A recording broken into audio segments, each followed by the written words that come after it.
I love Project Moon games. And one of the things that I love most about them is how deep everything goes. All those references to the books, all those foreshadowings, all those tiny little elements that you try to assemble and get the whole picture in your head, and how satisfying it gets when you know that everything really means something and not there just for the sake of being pretty. It is most apparent in how they handle the abnormalities. I mean, just by design only, they present complex ideas, concepts and morals, so of course there's a lot to unpack in every individual one, and how it gets even more complicated when you start to think about their egos and what they mean for that specific scener. I often ponder about all that stuff during my spare time, so I thought, why not talk about that in some silly video. Today, as you could have guessed, I want to talk specifically about Der Freischütze and its aberration Der Fluchschütze. Sorry for butchering the pronunciation, by the way, I know that is far from right, but German is not my first language, or second, or third. What are they? Why are they called like that? What do they represent? Why is it, at the time I'm recording this, Otis, Heathcliff and Yasan, and Otis again that got their ego, what other sceners are suited for it, and some other random questions. Let's start with the blue one. Before anything, let's just look at him. He's gorgeous. I definitely can understand why he's one of the most hyped abnormalities in the game. He's just screaming of coolness, like those pictures with cool skeletons that you look at and be like, hell yeah. He looks like a professional mercenary, like a marksman, with his slick and smooth cape and clothes, and all weapons is just obviously a rifle, without some weird debates about it. It's just a rifle that shoots like a rifle and looks like a rifle.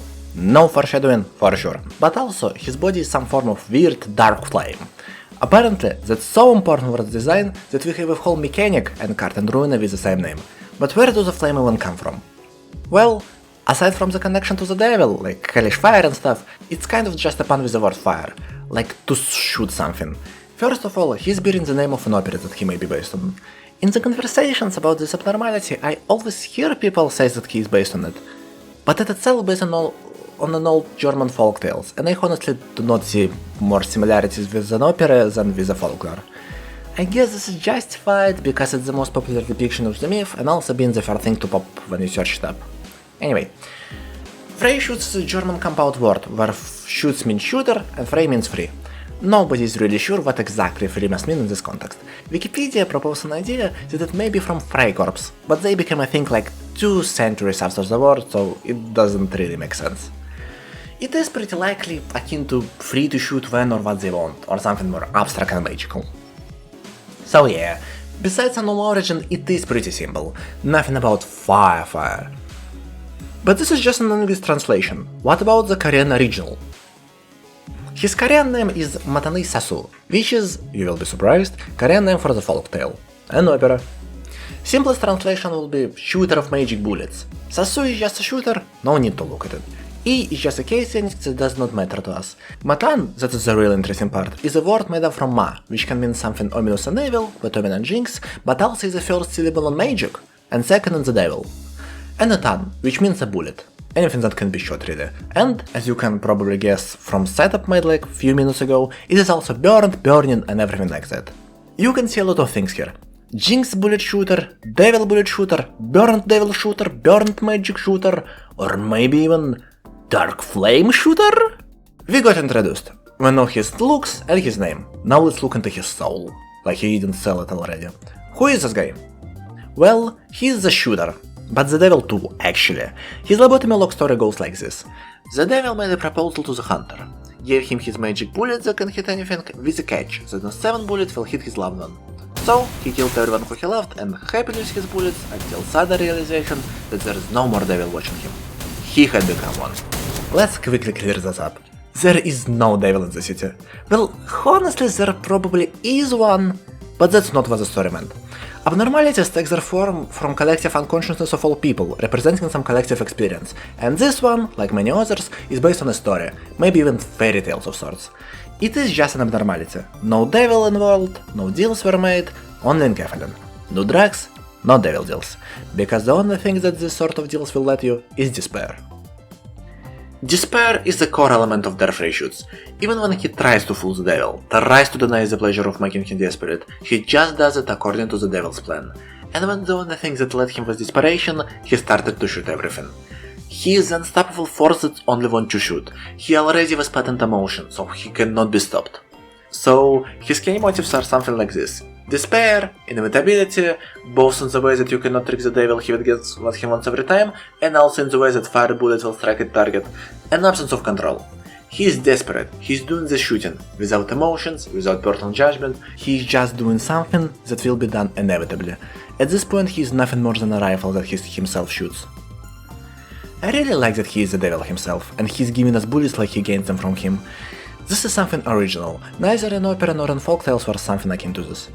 It is usually just, oh, but bullets make me cool, but actually they kill my wife, making deals with devil is bad. Really help with this vibe of never-ending cycle of despair. Even if he stops shooting, he will make someone else the shooter, and maybe even that worker with their ego will someday act like the devil and pass the bullets to the next one. Another thing that can be found here is selfishness. His egos are pride after all. Hunter made the deal because he wanted bullets, he wanted power that they bring. He tried to trick the devil because he did not want to play by his rules, and he killed everybody he loved because it was worth it. And so he paid the price. He is still obviously a victim of the devil, but he was led into this trap by his own ambitions. Library of Ruina spoilers ahead. With a more elaborate understanding of its themes, it is easier to determine what the ego means for the character that possesses it. Of course, Angela is quite a special case. She uses like 30 egos over the course of the game, but each one goes deeply into her character, and that one is no exception. This is a part of Angela that's just trying to go forward, ignoring the harm that she does to others. She got traumatized, she got put into this position by Ain, the devil in the story, and now all that she cares about is collecting the books for her own personal goals. Over the course of the game she doubts her actions, thinking that maybe it is silly and meaningless, just a petty revenge, but quickly shelves those thoughts. She already did so much. If she stops now, it was all for nothing, so she just can't stop. She must reach her destination, putting librarians, Roland and like half of the city into despair. And there are also small interesting dynamics with this abnormality. Marksman is cold, doing things without emotion, and it perfectly fits within Angela being an AI, something that must be like that. And how she actually doubts her action as her story progresses, becoming more and more humane, but stopping herself, believing that she must stay cold to the horror that she committed, that it is ultimately worth it. While reaching for humanity, she tries to be more robotic, and in the end, doing the right thing. Also, we can theoretically make an argument that her giving Roland the despair can be interpreted as a devil-marksman interaction, playing even more with the idea that every marksman will become the devil. But yeah, maybe a little too far-fetched for me. Another ego recipient is Otis. Interesting how they really gave it to her twice, like, is it that important and related to her? My connection that I see, desperate, unstoppable, almost automatic pursuit of something. Everything that Odysseus wanted is to get back home, doing everything that needed to be done, and while for the most part he cares for his mates, he's also willing to sacrifice them if necessary, like with the Polyphemus, like with the Skyla. Gods are, ironically, devils here, being both the help and also the reason for most challenges. As always with Greek mythology, all of the gods' interventions are purely of something selfish. Just like the devil entertains himself with others' despair. I will help him because I like him, I don't want to help him for a while because he's acting like a fool, I want to kill him because he attacked my family, I want revenge on him for killing my poor sheeps. I like how the whole I'm Otis thing works here. Calling yourself a nobody fits great for abnormality with the theme of faceless shooting machine. Maybe we can go a little further and even connect the moment of Odysseus calling himself nobody and the shooter drifting in despair, therefore becoming the fatal thing. But nah. Also, an image of shooter works on Otis specifically, like there's a big focus on Odysseus' bow and how he shoots it in closing parts of the books. What other sinner has shoot anything as his source material? A couple actually, but still. We can definitely track my beloved moral dilemma in this abnormality. Who is to blame? The one who shot or the one who gave the bullets? But well, since you are the one who shoots and the one who gives the bullets, I guess there's no dilemma and you're the bastard who we should blame. Not like my innocent little precious soft red boy right here. I want to start this section with a talk about the concepts of aberrations and why I call Der Fluchschütze an aberration of Der Freischütze. Funny thing, there is no such thing as aberration in the setting. Only time this was brought up is in currently non-canon Wonderlab comic. There are aberrations for sure, but weird how they never explain them anywhere else. I mean, as I'm writing this, tomorrow we'll be releasing the new checkup interval, and this is kind of perfect place for an explanation. I will be pretty disappointed if it will be the case, honestly, because I don't want to rewrite this part. Either way, if we are going by the Wonderlab, some abnormalities have aberrations that take similar themes in appearance, but in that are something secondary to the main abnormality, and most often is a lower risk class. This is stupid. It limits what you can do when designing an aberration, and it just doesn't make sense. How exactly an abnormality can have an aberration? All abnormalities are, again, something that we dig from the collective unconsciousness. Why are some collective concepts are like more main than others? And like, how do they, in the universe, determine what is the main abnormality and what is the aberration? Is it just, oh, this is from the main branch, so this is main, so we could not have any aberrations of abnormalities that were not in the original Lob Corp game? Again, this is stupid. They definitely did not think it through well, and I'm honestly happy that it's not canon now. I'm 100% sure that it will be retconned, because when you slightly change things, the whole concept becomes much more interesting. I personally interpret it like this. There are endless amounts of ideas, there are endless amounts of concepts, and of course some of them will cross each other, of course some of them will be similar. Our experiences as humans are similar, so aberrations are just like that. Two or more similar representations of similar but different concepts. And as I see that, Der Freischütze is as much of an aberration of Der Fluchschütze as the other way around. It is just easier to call that way the one that was introduced lately. Truthfully, when I think about that now, maybe they can just ditch the term altogether, never mention it again, and just continue to do like they do now. But I kind of like to have a word for it. That's all for an aberration section. If you live in the world where they are canon and explanation are not exactly the same as mine is better and Kim Ji-hoon should have asked me first. That was unexpectedly long. Back to the topic. Red Boy. We are starting with a drip, like the last time. And this is just Sans Underfell. I'm not even joking. That's just an Undertale AU from 2015. He's literally called Fell, okay? He's more fierce and edgy version of the other one, that is more calm, and he's the red, and the calmer one is blue. He's designed like more scratchy and pointy and sharp and stuff. Again, it's not even a joke, I honestly feel insane about it. How can it be a coincidence? Do you want to talk about it, director? At least it's the only time we got an aberration with all signs of Underfell from the above. Main points are the same. Fiery dude with a gun. Their clothes are more of a soldier than a mercenary, who they are after all, looking more practical than blatantly cool. And their gun is a shotgun that looks like a rifle and fires like a rifle. That exact part of Freischütze description was set up for this. My first thought was, maybe this is just translation error, but no, it is Santanchon, and it's a shotgun without a wiggle room. My second thought was, maybe director Kim does not know what shotgun is, and I honestly do not blame him, I certainly do not know. But maybe, just maybe, there is something deep. In the animations, Heathcliff shoots his one clearly not shotgun shell bullet through the magic circle, and it multiplies, so maybe that is some kind of shotgunning. Same goes for Yisan, his bullet spreads after killing an ally, but like, you can't shoot a pistol through some knife, dismember it into two pieces and call your pistol a shotgun. Also, they ruined it even more when they gave him a second dagger gift that is freaking mag. I don't know a lot about guns, but I doubt that shotgun uses it. Last redeeming thing about the situation is this thing from wiki.gg, but like, I do not like to use resources like this for a reason. Firstly, I don't see it. Call me silly, but this is just a rifle MacRifle. I'm sure there's a lot of rifles MacRifles that look similar. And like, how somewhere, in some cases, that exact gun was used as a shotgun sounds like a big stretch to me. Enough guns, moving to the name. This time the name is not a direct reference of something. There isn't any source material where this body is from, but it is a compound with the same structure. Shoot Sasu, shooter, Tan bullet and other stuff, E, case ending. Fletch and Hyun are similar. Fletch is a curse. He's not just using magic, he's using curses, and Underfell word for magic. This is pretty interesting to me. Firstly, yes, this is just magic bullets, but with an edge. Bad bullets. But there is more to it. They're cursed. Their bullets are cursed. We will dive into this later, but they're much more of a victim than the blue one. Their bullets are not just a cool power that they already had given up everything for. They still have something to lose, and they are always on the edge of losing it because of the bullets. Hyun, on the other hand, is more physical approach to the same idea. It is a scar, a physical flaw, an imperfection. They are scarred by the devil and the bullet. They are scarred by the war. They're actively scarring everyone who they deem an enemy, and they will scar someone who they love. Also something interesting, Hyun is a ribcage, a pectus. I guess it represents the importance of a heart in it seems, longing for a loved one and stuff. What I do not understand, however, is the mission opportunity of the ribcage shooter idea, shooter of hearts.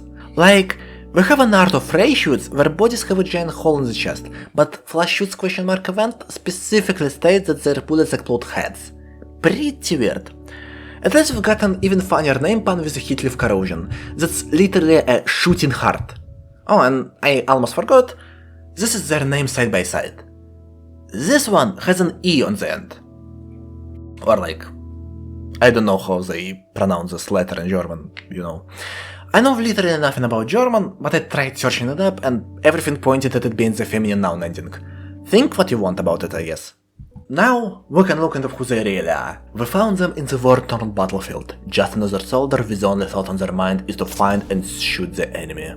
It tells us about the deal they made with the devil, the gun that will always strike an enemy like it was shot at point blank. The only price is, the last bullet will strike a loved one, but they already had been forgotten, so it's not really a big deal. I want to point out how little of a role the devil plays in this lore. For the Frei's lore, devil is like a 70% of the theme, with each dichotomy of hunter and devil and them being one and the same. But here we got nothing of that. Devil just exists, soldier just made a deal, but events have already had been put in motion, devil is just a side thing in the process. The real devil is the war. They already had been put in that position, but whatever side they are fighting for. Maybe it was for something selfish first, for homeland glory, for battle rewards, to help someone close, but now it's all in the past. Deal had been made, the contract had been signed. A military contract. And now there's only bloodshed, only we and them. It's gone so far that the soldier cannot even remember themselves, they're just yet another unnamed instrument at the hands of ones who started the war. Remembering is painful, for them and for their loved ones too. Maybe they're already too traumatized, too far gone to be together. Maybe it is better to forget and unavoidably perish than try to be fixed. And so, the idea of the last bullet killing a loved one perfectly seals that, making all that narrative about hurting physical and direct. It is the same with every other aspect of abnormality. The devil serves as a way to give the war a figure, a silhouette that you can point at when you try to find someone guilty. The devil is just a representation of the war itself. If the story of the mercenary is about trying to trick the devil, pulling some gotcha, and the devil is just watching and having fun about how silly and pointless all of it is, here things are more grounded and depressing. Soldiers need to kill enemies. They get proposed with a way to kill enemies more effectively, they agreed and signed up to it. This time not trying to trick their way out of loved one clause and just ignoring it, thinking nothing of it, like it's often the case with signing something. Then they get what they ask for, and then they get to pay the price that they agreed upon. Nothing about getting what you deserve, no more about trying to trick someone, just the way things supposed to go. Another interesting thought about the devil role here. Devil seems to benefit from the deal much more. Like, Frei's deal is all about him, it's about driving him to despair to get him soul. But here, if you want to interpret the devil directly at soldier side of war, it gives the gun to better shoot its enemies. It's given a way to deal with its problems, and soldier is the one who pays the price for it. And if you don't like that way of looking at the story, giving that kind of power to the soldier in the middle of a battle will send him a lot more soul than just giving it to a random mercenary. So yeah, at its core, Der Fluchschütze is about horrors of a war. Coping with the war by becoming horrifyingly inhumane, coping with yourself by drowning in it, forgetting everything else, distance yourself from the ones you care about to help them, and in the end, becoming a faithless soldier. Funny how they ended up making its ego a pride affinity. I, of course, can't see why pride is fitting here. Soldiers are prideful after all, but Wrath feels a little more fitting. Like, it just generally have a lot of violence in its vibe. The way it talks about enemies, the way Heathcliff talks in its ego, not Ysandro, he's chill. There's just more emotions than everything we see with Frey. Frey is calculating and cold, while this one is the wild and war-crimey. I kinda think that they went for a less fitting scene because they trapped themselves with a color-coded approach, when only blue ego can have blue effect as its main thing. And if you really want to get ego with the effect of other color, it will be from unique effects. Pretty silly to me, make things more formulaic and bland. I feel like they were experimenting more at the beginning, but okay, not a big deal, pride still works. And, after all of that, we can finally move to the ego analysis. And first on our list is Heathcliff. Did you know that before its release, Abnormality actually was called Der Fluchschütze? Change, of course, for the better, but it is kind of funny. My son Freischütz and his brother Schütz. What's next? Aberration named Der? Anyway, it is an ideal ego for him, fitting him almost everywhere it can. and its release date, right when we got some time to ponder about his canto and before focus switch to Dawn is just perfect. Heathcliff is someone who actively tried to run from his past, specifically run from someone he cared about. He tries to move on, tries to do something else in life, like becoming a syndicate member, join Limbus Company, but he ultimately cannot do this, even if narrative of the canto tell us that this is what he must do to be happy, and making all of this just to be, in his own interpretation, fitting for Katie.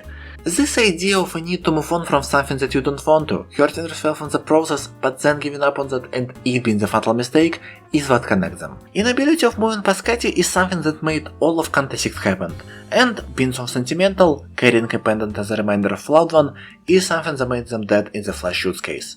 His phrases are on a more simple side. In the second one he's angry and violent, with a pretty graphic description of how he wants to kill you. You can see that I think about an ability to escape fate too. Corrosion is all about forgetting, only shooting his mind. He's not chill here again. Violence, war crime and stuff. And like, smoke? Because this is about the smoke war? Iconography of a soldier in the fields is also fitting for Heathcliff, kind of. We don't know where he went after running from home in the original book, in contrast to Limbus when he joined the Rabbits, but I always thought about it as joining the military. Like, dude ran off as a random British uneducated kid, and after a lot of time came back as a stately, handsome, really good-mannered man that definitely can stand up for himself, with a lot of money. Where else can you get all of it? We also cannot forget how fitting it is to give Heathcliff an abnormality about forgetting a loved one, when his loved one is, well, forgotten. Pretty cool of them to give him a ring instead of pendant, by the way. Katie's ring has the exact same role for hits as a pendant for Soldier, so yeah, why not replace it? Smart design choice, love it. Moving on to this one. Firstly, I'm kind of salty about the fact that I almost predicted him. Like, when Heathcliff was announced, I tried to understand Freischütz and talked about it with my fellow friend and this video editor. We joked about the way abnormality speaks in its question mark event, and then I said that maybe we can stretch it to be like a point in the war, someone that does not belong here, but is here because he has no choice. I do not, sadly, specifically mention Yisan, but yeah, this is pretty fitting. Korea has a really complicated and sad history with wars, and while Yisan himself did not fight in war, some of members of King He, an inspiration for a league, did have a history with it. Like Kim Ki-rim, an inspiration for, you can guess Rim, supposedly got kidnapped by North Korean forces. One of the main themes of Yisan as a character is his friends. I can see his state between everything with the league and his canto being reflected in the abnormality. Like, he's kind of moved on from everyone that he loved, but now he's kind of a shallow husk with half of things he's talking about as mirror puns. And another new thing is how he's shooting an ally. Like, of course you can give this effect to any flash or phrase ego, because the theme of shooting someone who you cared about, and of course you care about your ally. This is a good representation of concept, but in Yisan case specifically, we are his closest and only friends. He is all about found family, so shooting us is the closest you can get for it. I mean, of course, every scene is about found family. This is one of the main Limbus themes, but Canto 4 just has a real close attention to it. His phrases are direct reference for his poem, Crow's Eyes View. I usually try not to read anything about abnormalities and ego, because I do like to find everything myself, but when Yisan was released, it was pretty hard for me to find connections, so yeah, this one I've got from Reddit post from D5789567. Not much to say about it, it's just cool and neat. Abnormality about shooting uses his poems about shooting and specifically shooting mirrors and specifically shooting himself. Nice. Other than that, it is mostly about forgetting yourself and shooting everything. His corrosion animations also features a notification about broken EFF system, so he does not know who he needs to shoot anymore. And that's pretty much wrapped things up. Both Freischütz Ego section and analysis as a whole. Hope I don't forget anything of note and hope it is mildly interesting. Now, as I said in the beginning, I want to speculate about potential future ego receivers. Honorable mention. I don't want to talk about every sinner and tell why exactly I don't feel them in those ego, and you can stretch an argument about everyone if you try anyway, but I want to mention Merso specifically, because I saw people talking and expecting him. I can get behind why, because gun go pew pew pew just like in the book, but when you really try to think about it, I honestly can't see any connection with his potential Limbus story and book character at all. He is just about other things. There was a sentence in Freischütz part of the video that I wrote and was like, damn, That's literally Merceau. But no, not really. That part was about being an unstoppable force of nature, something that just does the thing, and it's not the thing he does. He follows an orders, an executor that just gets things done. You can say that this is similar with Flash idea of being an unnamed soldier, but it is similar but far enough for me to not vibe with him. And it's not even something from the book. This trait of his is a certified Limbus original. So yeah, I can imagine them doing this, but for me, making an ego on one slight similarity between abnormality and character traits that not even the source material and shooting iconography is boring. I feel like there's more to it usually. And he already has a flame-headed shooter abnormality that most likely will be his WoW, or even Aleph at this point. Now for the real speculation. Faust. Just like with Heathcliff, but with the Undertale version, the Siga feels perfect, literally made for the sinner. To the point where you think, why doesn't she already have it?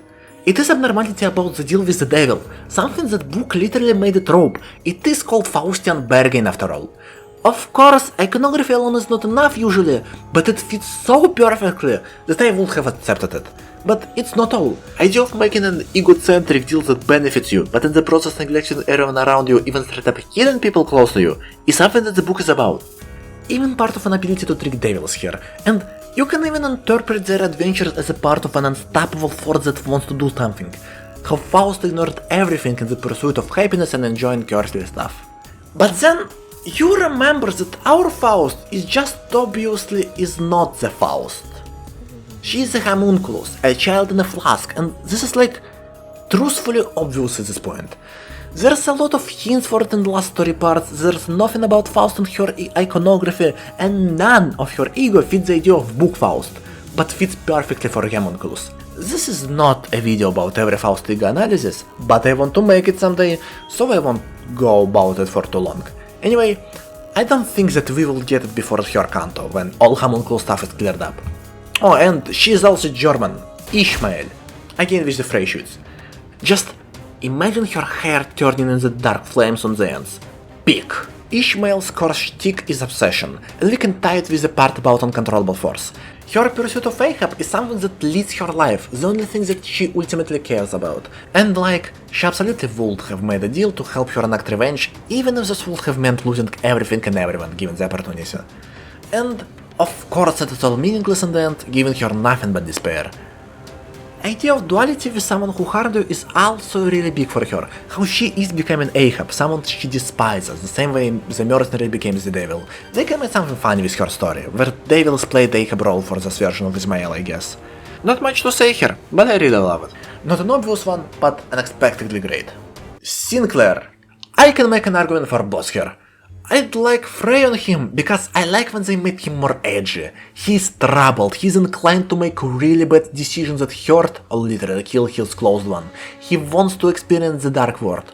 Idea of him making a deal, killing his family by his own hands, because he was seduced by power is something not only fitting, but already tried with this character. Also, iconography of the devil as Abraxas being the literal devil in the book, maybe Cromer is the figure who dragged him into the dark world, and, of course, Damien. And I'd also like Flash, because he's also fitting of being a victim, someone manipulated and put in a bad position, someone who, yes, shot the gun, but was given it and almost had no choice. This is less cool, arguably, but another reason for it is in the end of the book. I think that it really nails refined feeling of a war. Stories happening, characters living their life, having their philosophical reflections, growing and stuff. But then the war happened. And it's just kind of the end. He probably will die, and there are no real conclusion to his thoughts. I don't know, I just felt that. This is a strong moment, and I think it justifies Sinclair having the red one. I will be ecstatic to have both, honestly. Oh, and he's kind of German. But not really, but yeah. On the related notes of Hand Boss, Otis. 2 is not enough, I need 4.